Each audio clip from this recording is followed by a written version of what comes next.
At the end there is Louis Cleale. They invented the word barytenor to describe his flexible voice. We'll see how flexible it is. Yeah.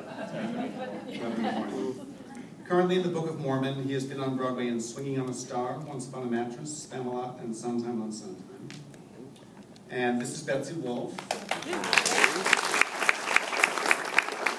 Broadway's brightest new ingenue. She had quite a season last year, appearing in both The Mystery of Edwin Drood and the last 5 years. She is hot, hot, hot.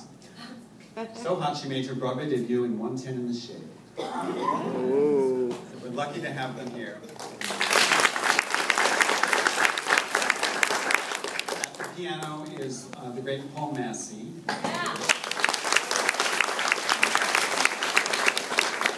Paul was one of my conductors on Porgy and Bess, and we just collaborated on a new musical called Sense and Sensibility that we've been developing out in Denver. We'll see if that comes into town or not. Fingers crossed. I wanted to start with Liz singing a song, and then a discussion about how she approached that song. And let's just go ahead and do that. Hold on. Please, get away. I have to go first, huh? There you go. Just like this, you think? Sure. All right. Do you want to test that microphone a little bit? Testing. Oh, okay. All right. Do you want to say what you said to me? We just got Let's do that afterwards? Okay. Yeah. We'll see if they get it. All right.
I chose that song because it's sort of a hard song to locate dramatically what it is.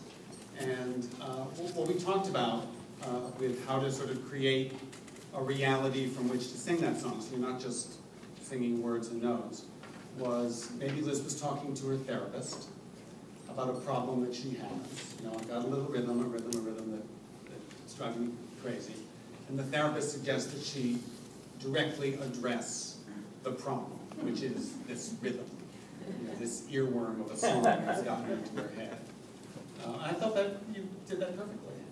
I think it was an interesting thing. We actually sang, I did this song for the first time in December. We did a show at Merkin Hall, all of us, and David had assigned me Fascinating Rhythm. And the one thing that I always do whenever I approach a song is to just look at the lyrics and not look. If you look at the notes, you see it as a song. But if you type out the lyrics, then you see what the story is. And also you did an arrangement so that it was fascinating rhythm, fascinating rhythm, fascinating rhythm. You know, 5 at the end. I thought, all right, why are there 5? What can I do? And I decided to kind of like it, and then go, no, I can't like it. So, but this morning you mentioned about the therapist, which was really good because it gave me it's so helpful to know where you are. You have to know where you are and what happened, why you're singing the song, who you're singing it to, and what just happened right before you sing it. And the more specific you are, it's so much easier. And I also think it helps for students to make them less self-conscious about singing. I think so many students are just so into, I have to sound good, but if you have a task, an activity, and if you're as specific as possible, then I think it solves so many musical problems. Songs are like treasure hunts. If you, the first thing that I like to do in sort of unpacking a song is figuring out the concrete facts, the things, the incontrovertible reality that is there in the lyric. What do you learn? Do you learn about the period? Do you learn about